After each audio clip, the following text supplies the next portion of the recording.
देख रहे हैं इंडिया न्यूज, आपके साथ मैं हूं निदा अहमद। तीसरी लहर कितना कहर, जी हां, क्योंकि अभी तक हमने पहली और दूसरी लहर देखी है और दूसरी लहर में क्या हाल है पूरे देश का आप और हम अच्छे से वाकिफ हैं। लेकिन इस बीच ये खबर डरा रही है, दहशत पैदा कर रही है कि अभी तीसरी लहर और आनी बाकी है। लेकिन जो हमारी तैयारियां हैं, किसी भी राज्य की हम बात कर लें, यहाँ पर केंद्र सरकार दिल्ली में बैठी है उसकी बात कर लें, हम यहाँ पर पूरे सिस्टम की बात कर लें या फिर हम स्वास्थ्य सेवाओं की बात कर लें, दूसरी लहर में इतना हाहाकार मचा हुआ है कि हम लोगों को नहीं बचा पा रहे हैं, वक्त पर उन्हें अस्पतालों में एडमिशन नहीं दे पा रहे हैं, बेड नहीं मिल रहा अस्पतालों में, ऑक्सीजन की किल्लत की वजह से न जाने कितने लोगों की जान जा चुकी है। और अभी भी आलम यही है कई राज्यों में कि ऑक्सीजन की किल्लत की वजह से लोगों की मौत हो रही है। लेकिन इस बीच ये खबर वाकई डरा रही है कि तीसरी लहर अभी आनी बाकी है, जिसका वैज्ञानिक भी जिक्र कर चुके हैं, सरकार भी आगाह कर चुकी है कि आप सब लोग तैयार रहिए। तो इसी तीसरी लहर को हम समझने की कोशिश करेंगे। डॉक्टर्स का पैनल हमारे साथ जुड़ेगा, उनके साथ हम इसे समझने की कोशिश करेंगे कि कितनी खतरनाक है और बचाव के कौन कौन से तरीके हैं। आइए उससे पहले आपको देश भर में मरीजों और मौतों का आंकड़ा, जो नया रिकॉर्ड है वो क्या कह रहा है, उससे वाकिफ करा देते हैं। दरअसल 24 घंटे में कोरोना के 4,12,262 केस सामने आए हैं, 3,980 की मौत हो चुकी है। महाराष्ट्र में बात करें तो महाराष्ट्र में 57,640 नए मामले सामने आए हैं, 920 की मौत हो चुकी है। इसके अलावा दिल्ली में 20,960 नए केस सामने आए हैं, 311 की मौत हो चुकी है। उत्तर प्रदेश में 31,111 नए मामले सामने आए हैं और 353 की मौत हो चुकी है। तो ये 24 घंटे का आंकड़ा। और इसके बीच अहम खबर ये कि तीसरी लहर की आहट, क्योंकि देश में कोरोना की दूसरी लहर थमने का नाम नहीं ले रही है और इस बीच केंद्र सरकार ने इसकी तीसरी लहर के बारे में भी चेतावनी दे दी है। दिल्ली, महाराष्ट्र, कर्नाटक, यूपी में कोरोना से लगातार हाहाकार मचा हुआ है और इस बीच अहम खबर ये कि अभी तीसरी लहर और आने वाली है।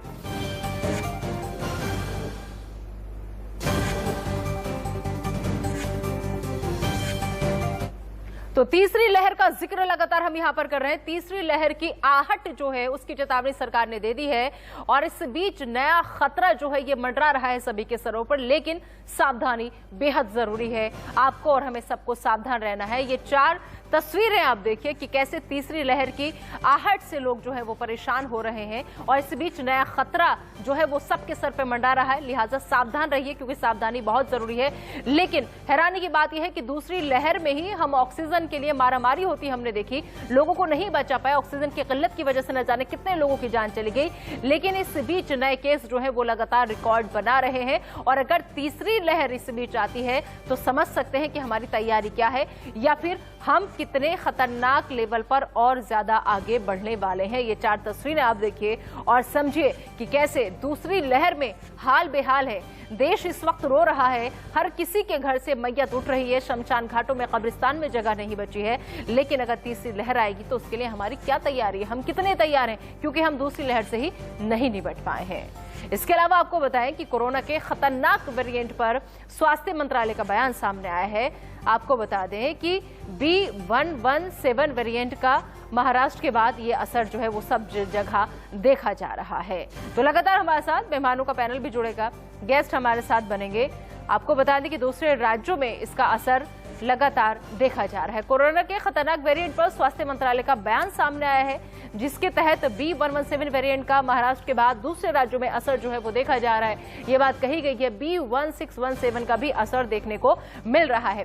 कई वेरिएंट के बारे में रिसर्च की गई है, वेरिएंट को लेकर राज्यों को जानकारी लगातार दी जा रही है। कोरोना नियमों के पालन जो है वो कराने होंगे हर राज्य सरकारों को और तमाम लोगों को भी इसका पालन करना होगा। आइसोलेशन से ही महज बचा जा सकता है, सिर्फ और सिर्फ अभी एक रास्ता आइसोलेशन नजर आ रहा है। तो कोरोना के खतरनाक वेरिएंट पर स्वास्थ्य मंत्रालय का बयान सामने आया है। B117 वेरिएंट का महाराष्ट्र के बाद दूसरे राज्यों में भी असर जो है वो देखा जा रहा है। तो एक अनुमान हम इसी प्रकार क्लिनिकल सीवियरिटी भी अगर किसी वेरिएंट की होती है तो हॉस्पिटल को बेटर प्रिपेयर्डनेस के लिए तैयार करता है कि जैसे ही केसेस की राइज हो, हमारे हॉस्पिटल किस प्रकार अपने आप को बेटर इक्विप करें, किस प्रकार लेटेस्ट ट्रीटमेंट स्ट्रेटजीज को अडॉप्ट करें, जिससे कि हमें उस बीमारी के लक्षण को समझने में और उस बीमारी के इलाज को समझने में मदद मिले। आखिरी चीज है कि हमारी इसका नेशनल और इंटरनेशनल पर्सपेक्टिव क्या है। नेशनल मैंने आपको सबको बतलाया, जैसा कि अभी हम देख ही रहे हैं रोजाना किस प्रकार हम प्रेस ब्रीफिंग में स्टेट से इंटरेक्शन में इस चीज को साझा करते हैं और इससे स्टेट को इस बार की जानकारी देने की कोशिश करते हैं कि उनके स्टेट में, उनके डिस्ट्रिक्ट में और दूसरे स्टेट्स में किस प्रकार का हमारे यहाँ सिनेरियो चल रहा है। दूसरी चीज इंटरनेशनल में, जैसा कि राघवन सर ने शुरू में बताया कि जब तक कोई भी कंट्री इससे इन्फेक्टेड है तब तक हम अपने देश को सेफ नहीं मान सकते। तो इस पर्टिकुलर म्यूटेशन का, वेरिएंट का और सर्ज का एक बहुत बड़ा इंटरनेशनल रेमिफिकेशन भी है। अगर मैं इस बात को थोड़ा सा समराइज के रूप में आपको बताना चाहूं तो B117 जो हमारा लीनिएज है, ये हमने देखा है कि पिछले कुछ समय में डिक्लाइनिंग ट्रेंड में दिखा रहा है कंट्री में, जो कि शुरू में हमने देखा था। इसका काफी हद तक प्रकोप हमें जो है महाराष्ट्र में देखने को मिला था, फिर दिल्ली में भी देखने को मिला था। तो अब आज की तारीख में हमारा जो B1617 लीनिएज, कहना चाहूंगा, ये मैंने पिछली बार के उसमें भी कहा था कि हमारा ये कोरिलेशन जो है मुख्य एस्पेक्ट होता है और बिना कोरिलेशन के हम किसी भी प्रकार की सर्ज को, किसी भी प्रकार के सिनेरियो को उससे डायरेक्ट लिंकेज नहीं कर सकते, नहीं कैसे स्थापित कर सकते। जो ये वेरिएंट की बात हो रही है, ये हमारे देश में पहले से आ गया है या हमारे देश में इसमें आने की संभावना है, और अगर ये आता है तो हमारे देश में किस प्रकार का ये बिहेवियर करेगा और जिससे कि हमको किस तरीके से सावधान रहने की आवश्यकता है।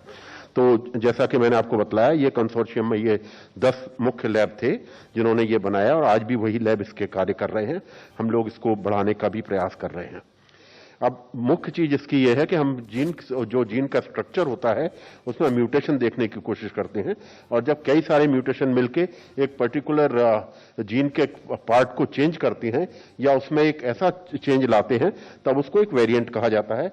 और जब वेरिएंट्स बहुत ज्यादा हो सकते हैं तो वो एक स्ट्रेन का रूप भी ले सकते हैं, लेकिन हर स्ट्रेन जो है एक वेरिएंट जरूर होता है, लेकिन वेरिएंट स्ट्रेन नहीं होते। तो ये जैसे कि अभी अभी बतलाया, B117 एक वेरिएंट था जिसको कि यूके में आइडेंटिफाई किया गया था। इसकी 50% ज्यादा ट्रांसमिसिबिलिटी पाई गई और इसमें से थोड़ी सी डिजीज की सीवियरिटी को भी ये स्टडी किया गया है, जिसका कि अभी अभी पब्लिकेशन हुआ है। एक सीवियरिटी को भी ये इंपैक्ट करता है। दूसरा वेरिएंट है B1315। ये वेरिएंट साउथ अफ्रीका में आइडेंटिफाई किया गया साइमल्टेनियसली, दोनों चीजें करीब करीब साथ हुई थी। और ऐसे ही थर्ड वेरिएंट है P1, जिसको कि ब्राजील और जापान में साथ साथ किया गया। इसके अलावा भी बहुत सारे वेरिएंट्स हैं जो आप साथ में देख रहे हैं, जिनको कि स्पाइक प्रोटीन एरिया में, जो कि अभी राघवन सर ने काफी डिटेल में बताया कि किस एरिया में वेरिएंट हमारे लिए वो एक वेरिएंट ऑफ कंसर्न बनता है या वेरिएंट अंडर इन्वेस्टिगेशन बनता है। तो ये पर्टिकुलर म्यूटेंट्स हम लोगों ने स्टडी किए गए। आप देखेंगे L452R, E484Q और ये बाकी L452 एंड E484Q साथ में, और N501Y और N440K, जो कि आजकल आप काफी न्यूज में देख रहे हैं। ये सभी वेरिएंट उसी के प्रकार हैं। तो आपने सुना कि कैसे स्वास्थ्य विभाग की तरफ से तीसरी लहर को लेकर के जताया जा रहा है। तो तीसरी लहर आना तय है, कब आएगी, कितनी खतरनाक होगी, यह भी कुछ भी कहना मुश्किल है। तो देश में कोरोना की दूसरी लहर थमने का नाम नहीं ले रही है, लेकिन इस बीच केंद्र सरकार ने इसकी तीसरी लहर के बारे में चेतावनी दी है। सरकार के principal scientific adviser Vijay Raghavan ने बताया है कि कोरोना की तीसरी लहर भी जरूर आएगी। वायरस का संक्रमण अपने सबसे ऊंचे लेवल पर है। अभी यह तय नहीं है कि तीसरी लहर कब आएगी और कितनी खतरनाक होगी, लेकिन हमें नई लहर के लिए तैयार रहना होगा। चलिए अब हम आपको समझाते हैं कि आखिरी तीसरी लहर का पीक जो है आखिर वो कब होगा। लेकिन उससे पहले आपको समझाते हैं कि देश में कोरोना के पहली लहर की पीक साल 2020 के 16 सितंबर को थी, जब एक दिन में 97,860 नए मामले आए थे, और पहली लहर के सबसे कम मामले 8 फरवरी 2021 को 8,715 मामले एक दिन में आए। तो वहीं दूसरी लहर की शुरुआत 1 मार्च 2021 को आई, जब एक दिन में 12,270 मामले सामने आए, और दूसरी लहर का अब तक का पीक 6 मई 2021 को, यानी आज 4,12,000 से ज्यादा मामले सामने आ चुके हैं। और आइए अब आपको सबसे खतरनाक महीने के बारे में बता देते हैं कि सबसे खतरनाक महीने कौन से रहे। दरअसल मई और जून जो है वो सबसे खतरनाक महीने साबित होंगे। अब ये समझ लेते हैं कि आखिर कब आ सकती है तीसरी लहर, ये भी जानना बेहद जरूरी है। दरअसल शुरुआत जो है, कहा जा रहा है कि अक्टूबर 2021 में पीक की संभावना जताई जा रही है। शुरुआत जो होगी अक्टूबर 2021 में होगी, लेकिन पीक की संभावना जनवरी 2022 में जताई जा रही है। तो कब आ सकती है तीसरी लहर, वो आप समझिए कि शुरुआत शुरुआत होगी इसकी पीक की संभावना जनवरी 2022 में, अक्टूबर 2021, और उसके बाद शुरुआत के बाद आप समझ सकते हैं कि क्या हाल होगा, क्योंकि हमारी तैयारी क्या है वो अस्पतालों के बाहर लगी लोगों की लंबी लाइन जो है वो बता रही है। और इसी तीसरी लहर को समझने के लिए डॉक्टर्स का पैनल हमारे साथ जुड़ गया, उनका हम रुख करेंगे। आइए मैं उनका तारुफ आपसे करा देती हूँ। डॉक्टर एससी मिश्रा हमारे साथ जुड़ चुके हैं, जो कि पूर्व डायरेक्टर हैं एम्स के। इनके अलावा डॉक्टर एनके गांगुली, जो कि पूर्व डीजी हैं आईसीएमआर के, वो हमारे साथ जुड़ चुके हैं। इनके अलावा हमारे साथ मौजूद रहेंगी पायल बलूचा, जो कि प्रेसिडेंट हैं एहसास की। तो आप तीनों का बहुत बहुत स्वागत है हमारे इस खास कार्यक्रम में। सबसे पहले मैं सर आपके पास आना चाहूंगी। हमारे साथ डॉक्टर्स का पैनल मौजूद है, तो डॉक्टर का ही रुख करेंगे, क्योंकि तीसरी लहर कितनी खतरनाक है और सबसे खतरनाक महीने कौन से, ये सब हमने आपको बताया, वही हम समझेंगे। सबसे पहले डॉक्टर एमसी मिश्रा, आपसे मैं समझना चाहूंगी सर, तीसरी लहर को लेकर अब सरकार ने भी चेतावनी जारी कर दी है, वैज्ञानिक इसकी तरफ इशारा कर रहे हैं, स्वास्थ्य मंत्रालय इसकी तरफ इशारा कर रहा है। एक डॉक्टर होने के नाते इस तीसरी लहर की खबर को आप कैसे देख रहे हैं, कितनी खतरनाक ये लहर? ये मेरे विचार से जो दूसरी लहर की बात हो रही है वो इसलिए हो रही है क्योंकि दूसरी लहर जिस प्रकार से आई और सभी लोगों को ये आश्चर्यचकित कर दिया जिस प्रकार से संक्रमण में बढ़ोतरी हुई जी।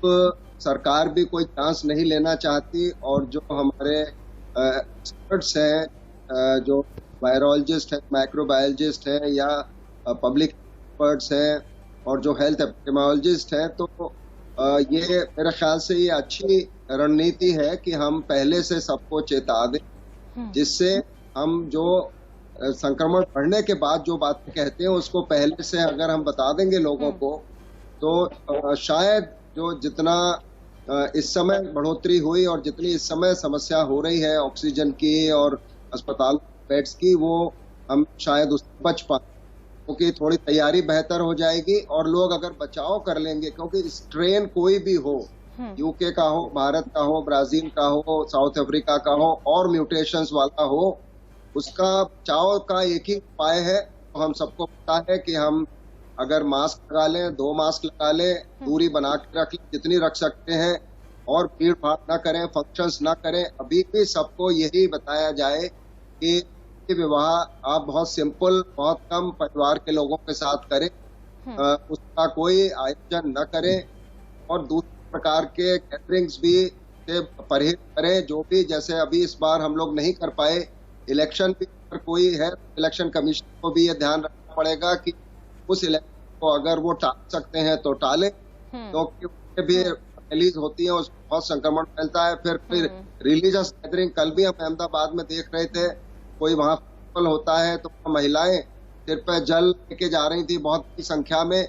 तो ये थोड़ा मेरे ख्याल से ये प्रीएम्प्टिव स्टेप है, जो अच्छी बात है कि अगर इतनी बात वही है ना डॉक्टर एमसी मिश्रा, सवाल यही है कि आखिर समझाएगा कौन, कहेगा कौन और रोकेगा कौन? क्योंकि जब हमारे बड़े बड़े लीडर्स, दिग्गज लोग खुद नहीं रुक रहे, ऐसे वक्त में भी जब एक खतरनाक दौर से हमारा देश गुजर रहा था, सबने चुनावी रैलियां की, सब जगह चुनाव हुए, सब जगह जश्न देखे, सब सारे काम हमने देखे, तो अब जो ये लोग कर रहे हैं उनको रोकेगा कौन? सबसे बड़ी बात यही है। ठीक है, डॉक्टर एनके गांगुली भी हमारे साथ जुड़े हुए हैं, उनका रुख कर लेते हैं। डॉक्टर एनके गांगुली, अच्छी बात है कि जैसे कि डॉक्टर एमसी मिश्रा कह रहे हैं कि पहले से हमें आहट महसूस हो गई, पहले से हम लोगों को चेता रहे कि तीसरी लहर आनी बाकी है, लेकिन सर सवाल ऐसे में यह है कि स्वास्थ्य सेवाओं के लिहाज से हम कितने तैयार तीसरी लहर से निपटने के लिए?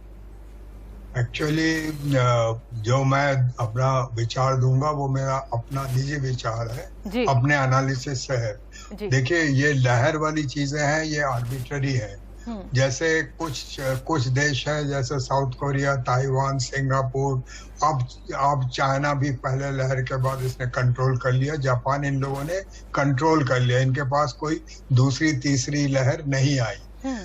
जो अगर आप यूरोप और उसको देखें, यूएसए को देखें, वहां पर आप पहली लहर के बाद लोगों ने जिन स्टेट्स ने मास्क वगैरह छोड़ दिया, सारा खोल दिया, तो उनकी दूसरी लहर आई, स्टेट से स्टेट में गई। तीसरी बार जब उनका यहाँ पर आया, तो ये यूरोप में भी है, यहाँ भी प्रयोज्य है। तीसरी बार जब उनके यहाँ आया तो वो म्यूटेशंस के लिए आया। ये यूके वाला म्यूटेशन इसने यूएसए में भी कहर डाला, इसने यूरोप में भी कहर डाला। वहां पर फिर दोनों जगहों में लोगों ने लॉकडाउन्स लगाए और फिर वैक्सीन देना शुरू कर दिया, क्योंकि वैक्सीन उपलब्ध हो गया। अब अमेरिका, यूरोप वगैरह और कई 8-10 देश हैं जिन्होंने वैक्सीन से अब कंट्रोल कर लिया। अब वो तीसरी लहर की तरफ नहीं देख रहे हैं, चौथी लहर या किसी लहर की तरफ नहीं देख रहे हैं। इंडिया में चीज थोड़ी सी दूसरी तरह से हुई। इंडिया में जब ये पहला लहर आया, वो हमारे पास ट्रेन है यूरोप से, यूएसए से और यूके से, मोस्टली यूरोप से आए। तो ये इससे हम लोग का पहला सर्ज हुआ। काफी अच्छा लॉकडाउन था, we could bend it very effectively. लेकिन उसके बाद जो है ये लॉकडाउन को परपिचुएट करना असंभव हो गया। हमारे यहाँ चीजें खुल गई एसेंशियली पॉवर्टी के लिए, इकोनॉमी के लिए, क्योंकि हम लोग इसको सस्टेन नहीं कर पा रहे थे। अमेरिका की तरह हम हर एक के जेब में पैसा नहीं डाल पा रहे थे, या कई यूरोपियन देशों ने जो किया है। तो इसलिए हमारी जो लहर है ये हमारी फिर से पनपी, और बट साथ में म्यूटेशंस आ गए। तो म्यूटेशंस के साथ अब जो है इसने ये भयानक रूप लिया है। सारे म्यूटेशंस ठहरते नहीं हैं, कुछ म्यूटेशंस जो हैं वो ठहर जाते हैं और कुछ म्यूटेशंस गायब भी हो जाते हैं। तो अभी हमारे यहाँ पर म्यूटेशन अपने को स्टैब्लिश करें, बट ये म्यूटेशंस जो हैं, ये जो नेचुरल इन्फेक्शन होती है, पुरानी नेचुरल इन्फेक्शन होती है, वो वैक्सीनेशन उसके करीब 20 गुना, 40 गुना, 50 गुना इफेक्टिव होता है। तो वैक्सीनेशन हमारे यहाँ पर इलाज है, साथ में पार्शियल लॉकडाउन इलाज है। किसी भी तरह से हमको ये बेंड करना पड़ेगा। जिन जिन देशों ने 50% तक इवन पहला डोज वैक्सीनेशन दे दिया, उन्होंने बेंड कर दिया। और ये करीब 11-12 यूरोपियन यूनियन के करीब सारे देश हैं। अमेरिका है, बहरीन है, यूएई है, सर्बिया है, हंगरी है, चिली है। ये नंबर जो है काफी बड़े नंबर, जो पहले गिनाए थे वो नंबर्स नहीं है, उन्होंने बिना वैक्सीन के बेंड किया था। तो इस वक्त हमारे पास यही चारा है कि हम क्लेवर लॉकडाउन्स करें, जो कि अभी हो रहा है, और साथ में उसको अच्छी तरह से पालित करवाएं, और साथ में वैक्सीनेशन दें, और वैक्सीन वालों को भी मास्क पहनाएं, क्योंकि उनको भी इन्फेक्शन हो रहा है। हमारे यहाँ जो वैक्सीन, ठीक है एनके गांगुली सर, दिक्कत तो यही है ना कि वैक्सीनेशन भी प्रॉपर तरीके से नहीं हो पा रहा है। लोगों को पता ही नहीं है, ना जाने कितने राज्यों ने हाथ खड़े कर दिए हैं कि वो वैक्सीन अभी उपलब्ध नहीं करा सकते।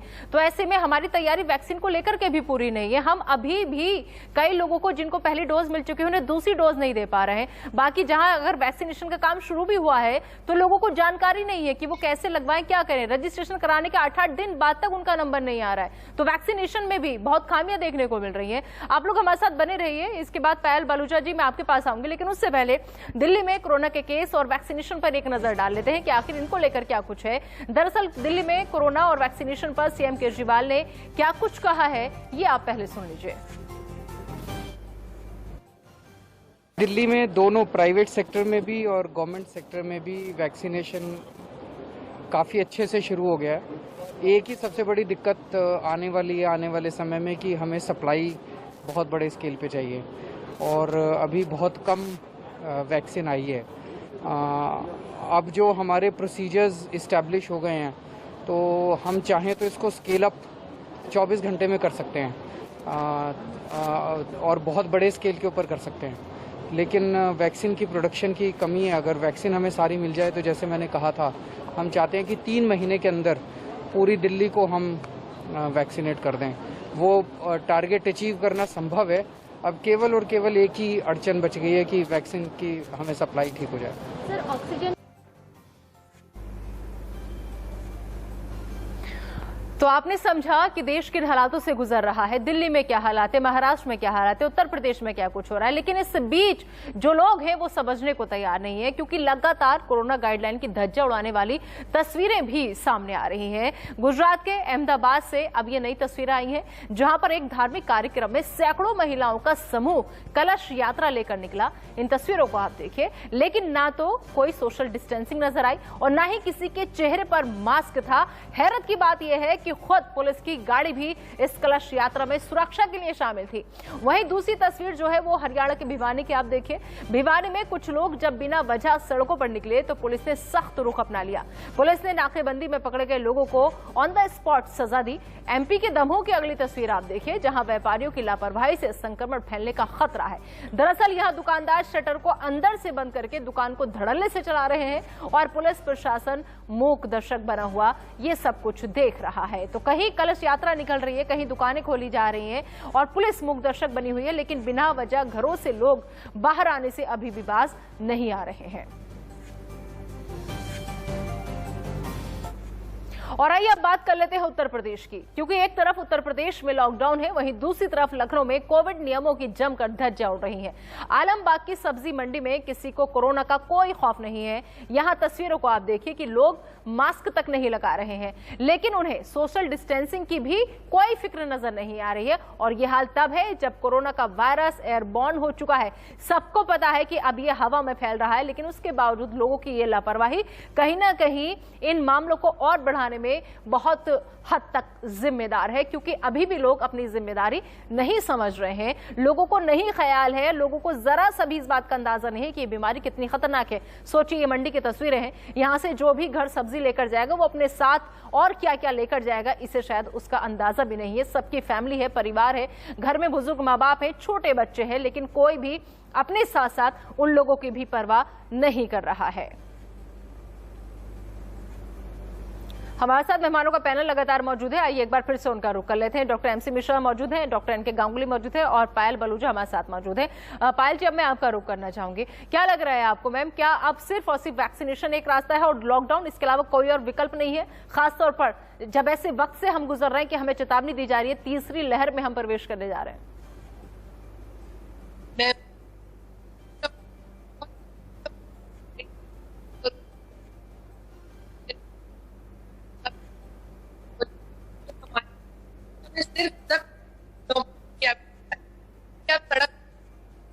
आपको बिना नजर आएंगी, जिनका कुछ नहीं, तो उन्हें हमने भी। ठीक है पायल बलूजा जी, आपकी ऑडियो में कुछ दिक्कत आ रही है, हम अपनी टीम से सही कराने की कोशिश करते हैं उसे। जब तक मैं सर एससी मिश्रा सर आप ही के पास आना चाहूंगी, समझना चाहूंगी सर, क्या वाकई में सिर्फ और सिर्फ लॉकडाउन ही महज एक रास्ता रह गया है? क्योंकि आपने देखा, हमने भी तस्वीरें दिखाई कि लोग बेखौफ हैं, कोई मास्क नहीं लगा रहा है और ना ही लोग सोशल डिस्टेंसिंग का पालन करते नजर आ रहे हैं। बिल्कुल, इसमें देखो ये हमें समझना पड़ेगा, कुछ हमारे इमीडिएट एकदम से अभी हम क्या कर सकते हैं, कुछ हम एक महीने बाद क्या कर सकते हैं, और कुछ हम लॉन्ग टर्म जो आप तीसरी वेव की बात कर रहे हैं उसके बचाने के लिए क्या कर सकते हैं। इमीडिएटली हमारे पास जो अभी ऑप्शंस हैं उनमें लॉकडाउन बहुत वाइब ऑप्शन है, तो जिससे संक्रमण की संख्या कम हो सकती है और अस्पतालों में जो रोगियों की कतारें लगी हुई है उस पर अंकुश लग सकता है, और लग भी रहा है किसी हद तक। और 15 मई तक हमको काफी इसमें परिणाम दिखे, जो लॉकडाउन पिछले हफ्तों से शुरू हुए हैं दिल्ली में भी और बाकी जगहों पे भी। उसके अलावा जब संक्रमित लोगों की संख्या कम हो जाएगी तो ऑक्सीजन की किल्लत है, उस पर भी अंकुश लगेगा, वो भी ज्यादा मैनेज हो पाएगा अच्छे से। और इसके अलावा वैक्सीनेशन, मेरा मानना ये है कि अगर हम जो हमारी क्षमता है सीरम इंस्टीट्यूट और बायोटेक को मिला के 7 करोड़ की, मई में अगर हम 7 करोड़ टीकाकरण कर लें किसी प्रकार से, तो ये एक बहुत बड़ी उपलब्धि मैं इसको मानूंगा। मई और जून में, जुलाई से इनकी क्षमता बढ़ जाएगी और उसी प्रोपोर्शन में हम 10 करोड़ या 12 करोड़ वैक्सीनेशन हर महीने कर पाएंगे। तो हमें वैक्सीनेशन पे बहुत ज्यादा ध्यान करना है। और आज जो जैसे गांगुली साहब कह रहे थे कि यूएसए में, यूके में, यूरोप में और छोटे छोटे देशों में, ताइवान है, सिंगापुर है, साउथ कोरिया है, न्यूजीलैंड है, ऑस्ट्रेलिया है, वहां पे जो फर्क पड़ा है वो वैक्सीनेशन से पड़ा है। आज जो वहाँ स्थिति बेहतर हुई है वो वैक्सीनेशन से हुई है। तो भारत में अभी चूंकि वैक्सीनेशन हमारे बनाने की क्षमता, जो वैक्सीन उपलब्ध है उसकी संख्या कम है, तो थोड़ा समय लगेगा, लेकिन जितनी उपलब्ध है कम से कम उतना तो हम लोग कर ले। तो 7 करोड़ अगर वैक्सीन लग जाए मई में, 7 करोड़ लग जाए हमारी जून में, और फिर स्पुतनिक पे कुछ डोजेज और आ जाएंगी, तो जुलाई में सीरम इंस्टीट्यूट की क्षमता भी बढ़ रहेगी, भारत बायोटेक की बढ़ रही है। तो जितनी ज्यादा से ज्यादा अगर हम अगस्त तक करीब 15 से 20 करोड़ लोगों को वैक्सीन लगाना शुरू करेंगे, तब जाके हम नवंबर दिसंबर तक कहीं पे पहुंचेंगे उसमें। और बीच में जब तीसरी लहर की बात हो रही है, तो अगर वैक्सीनेशन हो जाएगा तो उससे बहुत फर्क पड़ेगा तीसरी लहर को कंट्रोल करने में भी। और ये आप देखिए कि अगर हमारी जो वैक्सीन है वो म्यूटेशंस पे ज्यादा कारगर हैं, इसमें कोई शंका नहीं होनी चाहिए, किसी को संदेह नहीं होना चाहिए।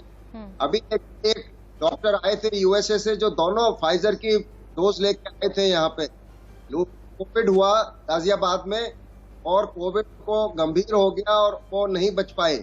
तो समझ लीजिए हमारी वैक्सीन है वो म्यूटेशंस के खिलाफ शायद संभवतः ज्यादा कारगर है वनस्पति फाइजर या मॉडर्ना के। तो हमें अपने ऊपर देखना है कि किस तरह से हम क्षमता अपनी बढ़ाएं वैक्सीन की। और जितनी भी वैक्सीन हमको मिलते हैं ऑप्शंस, चाहे स्पुतनिक हो, जाइडस वाले भी शायद ले आएंगे तब तक, जॉनसन की 1 डोज वाली वैक्सीन है। तो हमको वैक्सीन और वैक्सीन पर फोकस करना है, और बचाव के उपाय तो चलते ही रहने चाहिए जितना, क्योंकि भारत में आपने अभी भी दिखाया जो डिस्टेंसिंग है, चाहे वो सब्जी मंडी हो, चाहे वो रेलवे स्टेशन हो, चाहे वो रेल ट्रेवल हो, हम बात जितनी मर्जी कर लें यहाँ बैठ के वो संभव नहीं है भारत में। तो हम कहेंगे कि जितना जल्दी हम वैक्सीन ड्राइव को वैक्सीन में ला सकें, लोगों को टीकाकरण की गति दे सकें और लोगों को वैक्सीन लगाने के लिए प्रोत्साहित करें और उसको आसान कर दें कि जैसे पार्किंग लॉट में, जैसे कियोस्क में और स्कूलों में, कॉलेजेस में, RWA लोकेलिटीज में सब जगह वैक्सीन की उपलब्धता हो जाएगी। तो वैक्सीन लगने की प्रक्रिया में बहुत गति आ जाएगी और हम इस महामारी से निकलने में जो उपाय है वो केवल वैक्सीनेशन है। और अभी बचाव ही सबसे बड़ा हथियार है। अगर वो लोग पालन करेंगे तो बचे रहेंगे बीमारी से और उनको अस्पताल में नहीं जाना पड़ेगा, ICU में नहीं जाना पड़ेगा। अगर नहीं बचाव कर पाएंगे तो जो समस्या अभी देख रहे हैं वो बनी रहे। बिल्कुल, तो सबसे बड़ी बात जो है वो कुल मिलाकर के यही है कि बचाव ही एक रास्ता है। आपको और हमें बेहद जागरूक रहने की जरूरत है और हर तरीके से हर तमाम उन गाइडलाइनों का पालन करना है जो हमारी जिंदगी के लिए सरकार की तरफ से जारी की जा रही है, क्योंकि आप अपना ख्याल जितना बेहतर खुद रख सकते हैं कोई नहीं रख सकता। लिहाजा सब लोग लगातार, इंडिया न्यूज भी आपसे अपील कर रहा है कि घरों से बाहर मत निकलिए बेवजह, और जब तक बहुत जरूरी काम ना हो घर से पैर मत निकालिए। आपकी सावधानी ही आपका बचाव है। लगातार डॉक्टर्स का पैनल हमारे साथ जुड़ा हुआ है, फोन लाइंस हमारी यहां पर ओपन है। अगर आपके मन में कोई सवाल है तो आप हमें कॉल करके उस सवाल का जवाब ले सकते हैं। आप तीनों हमारे साथ बने रहिए। फिलहाल एक नजर डाल लेते हैं इस वक्त की हेडलाइंस पर। पेट सफा आयुर्वेदिक चूर्ण, पेट सफा तो हर रोग दफा। जम्मू कश्मीर के शोपिया में सुरक्षा बलों को बड़ी कामयाबी। एनकाउंटर में ढेर हुए 3 आतंकी। एक आतंकी ने किया सरेंडर। सुरक्षा बलों का सर्च ऑपरेशन जारी। देश में कोरोना की तीसरी लहर की आहट। सरकार ने कहा तैयार रहने की जरूरत। 24 घंटे में कोरोना से 4 लाख से ज्यादा बीमार, 4000 लोगों ने तोड़ा दम।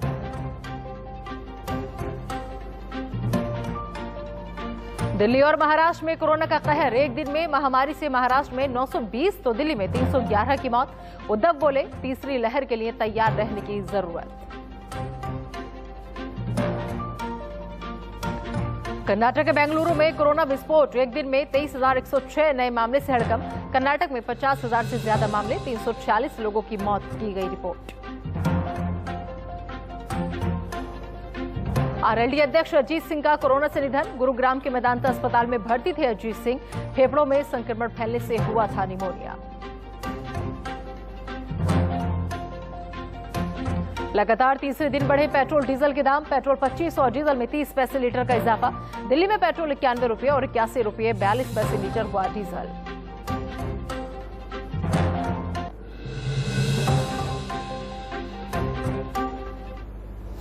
तो लगातार हम जो चर्चा कर रहे हैं वो तीसरी लहर कितनी खतरनाक है इसे समझने की कोशिश कर रहे हैं। इसके अलावा कुछ तस्वीरें हम आपको दिखाते हैं कि जो महामारी से हमारा देश इस वक्त गुजर रहा है, लेकिन इस बीच अलग अलग जगह से कैसी तस्वीरें सामने आ रही हैं। क्योंकि दिल्ली में तो लॉकडाउन लगा हुआ है, आप देख सकते हैं सड़कों पर सन्नाटा है, लेकिन वहीं मुंबई में नियम टूटते हुए साफ साफ नजर आ रहे हैं क्योंकि लोग यहां पर कुछ भी पालन करने को तैयार नहीं है। मुरादाबाद में टेस्टिंग जो है वो चल रही है, लंबी लोगों की कतारें नजर आएंगी। भिवानी में भी सख्त पहरा है। इसके अलावा भोपाल में भी सन्नाटा पसरा हुआ है। भिवानी में ये हाल है कि अगर लोग गलती कर रहे हैं, जानबूझकर घरों से बाहर निकल रहे हैं बहाना बनाकर, तो पुलिस उन्हें ऑन द स्पॉट ही सजा दे रही है। दिल्ली पुलिस के एएसआई राकेश कुमार संकट के इस वक्त में लोगों के लिए मसीहा बने हुए हैं। राकेश कुमार शमशान घाट पर लोगों की अपने परिजनों के अंतिम संस्कार में मदद कर रहे हैं। दिल्ली के लोधी रोड शमशान घाट में राकेश अब तक 100 मृतकों के अंतिम संस्कार कर चुके हैं। यहां तक कि उन्होंने अपनी बेटी की शादी भी इसी काम के लिए टाल दी है। तो इस बीच ऐसे मसीहा भी हैं, कुछ लोग ऐसे हैं जो मौत के सौदागर बन रहे हैं, लेकिन इस बीच कुछ लोग फरिश्ता बनकर भी आगे आ रहे हैं। तो दिल्ली के इन दरोगा जी को दिल से सैल्यूट करता है इंडिया न्यूज और दिल से सलाम करता है। मेहमान लगातार हमारे साथ बने हुए हैं, आइए हम उनका रुख कर लेते हैं। अब डॉक्टर एन के गांगुली सर, मैं आपके पास आना चाहूंगी। ब्रेक पर जाने से पहले एमसी मिश्रा सर को आपने सुना होगा, उन्होंने लगातार इस बात पर जोर दिया अपनी पूरी बातचीत में कि वैक्सीनेशन ही एक रास्ता है। अगर वैक्सीन सही से हो जाती है तो हम इस महामारी से निजात पा सकते हैं। लेकिन मेरा सवाल सर आपसे ये डॉक्टर एन के गांगुली कि जब डोज ही नहीं है तो वैक्सीनेशन होगा कैसे?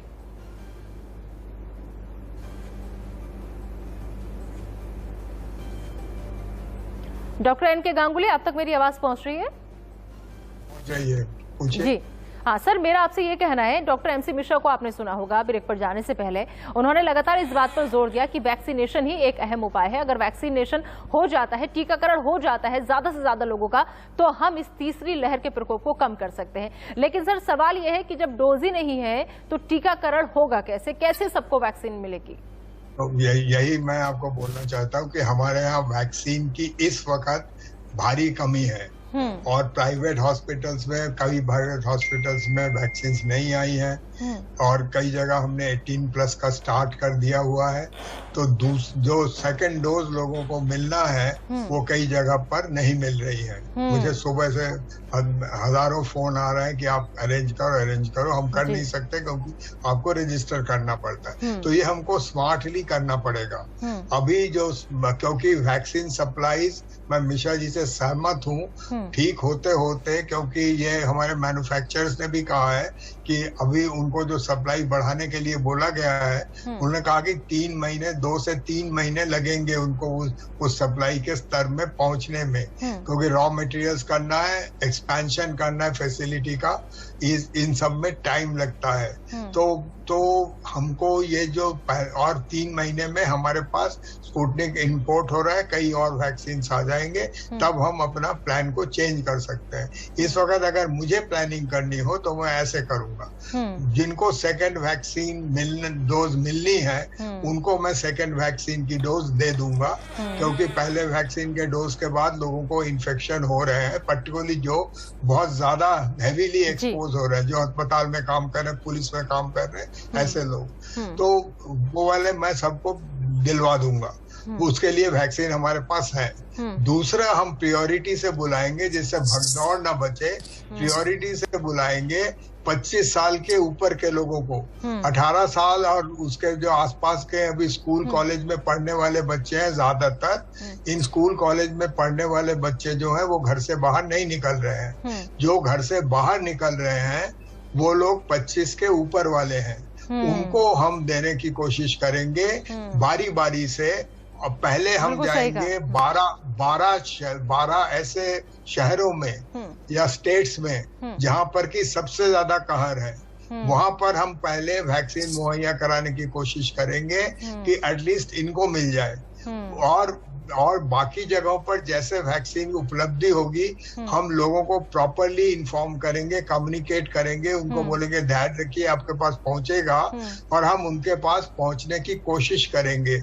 हम वैक्सीनेशन सेंटर बढ़ाएंगे, काफी बढ़ाएंगे, हद तक बढ़ाएंगे, जिससे कि कम्युनिटी तक पहुंच जाए और 5 मील के अंदर 5 किलोमीटर के अंदर किसी पर्सन को 5 किलोमीटर से ज्यादा न जाना पड़े। हमारे यहाँ वैक्सीनेशन सेंटर कम्युनिटी बेस्ड में, सेकेंडरी टर्शियरी उसमें है। हम लोग ईपीआई की वैक्सीनेशन इंजेक्टेबल करते हैं, हमारे पास वो सेंटर्स हैं, तो हम उसको कर सकते हैं। बट हमें सप्लाई चेन्स, डिस्ट्रीब्यूशन, लोगों को आसानी से रजिस्टर हो सके, और अभी से अगर हम रजिस्टर करें भी क्रैश नहीं होना चाहिए। अगर हम उनको 1 महीने बाद का या 2 महीने बाद का डेट दे रहे हैं तो हम लोग डेट उनको लेने दीजिए, जिससे लोगों में हताशा और लोगों में वो भगदौड़ की मंशा न बने।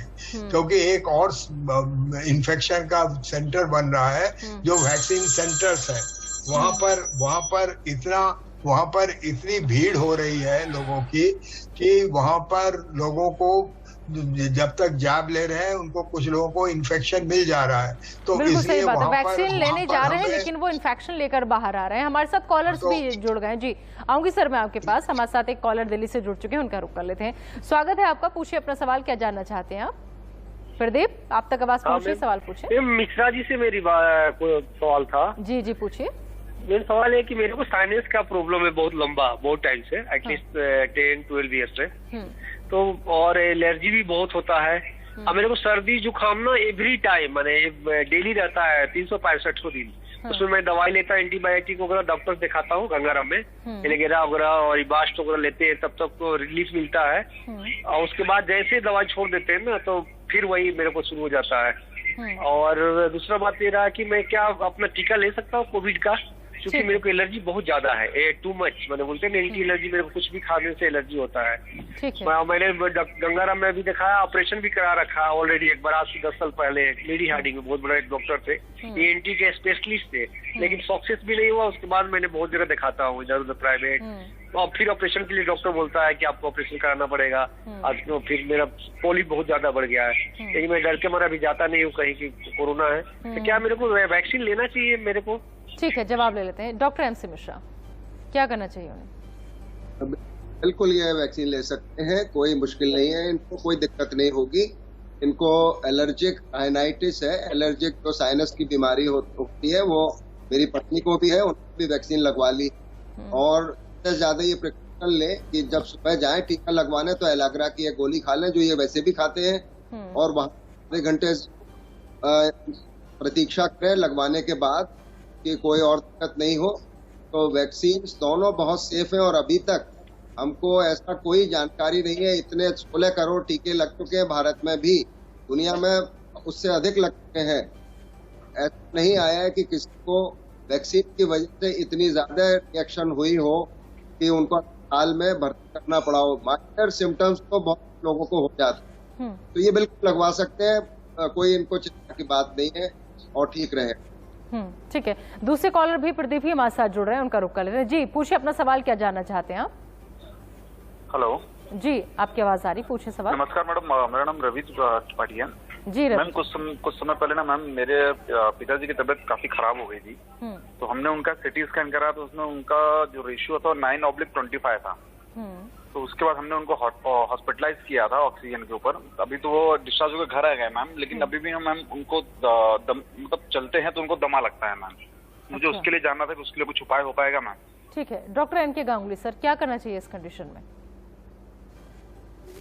इनको तो पहली चीज है कि इनका CT स्कैन जो था 9 और उसके नीचे का होता है, जो ग्रेड होता है वो काफी कम होता है, it is minor, it is not even medium infection. तो इनको पिताजी को जाने की जरूरत ही नहीं थी वहां पर अस्पताल जाने के, इनको घर में इलाज किया जा सकता था। अच्छा। सो अभी CT स्कैन के बारे में काफी बातचीत हुई है।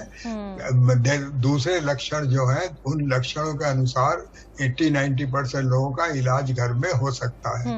तो इसमें टेम्परेचर लेना चाहिए, इसमें ऑक्सीजन का माप लेना चाहिए, एक आध बायोमार्कर्स है उनका सहारा आप ले सकते हैं। अगर कुछ ऐसी चीजें हैं जैसे अगर उसमें डी डाइमर वगैरह फेरिटीन वगैरह का प्रॉब्लम आता है, तब एक फाइजर और दूसरे कंपनीज का एक ओरल एंटीकोगुलेंट आया हुआ है, डॉक्टर के परामर्श से उसको लेना चाहिए। बट मुझे जो लगता है कि इनको डिस्चार्ज कर दिया गया है, इनको जो डिस्चार्ज में हिदायतें दी गई हुई है उनको फॉलो करना चाहिए। स्टीम लेना चाहिए, जो विटामिन मिक्स है वो लेना चाहिए, एंटीऑक्सीडेंट्स लेना चाहिए, और जब और अगर जरूरत हो तो पैरासीटामोल लेना चाहिए। बट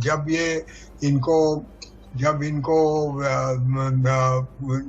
अगर इनके ऑक्सीजन में उससे फिर कोई कमी आती है तब वो करना चाहिए। और अगर ऑक्सीजन में कमी आती है बीच में, तो अगर प्रोन लेटकर उसमें अगर आप सांस लें तो और सारे दिन में कई बार करें तो आपकी ऑक्सीजन लेवल बढ़ जाएगी।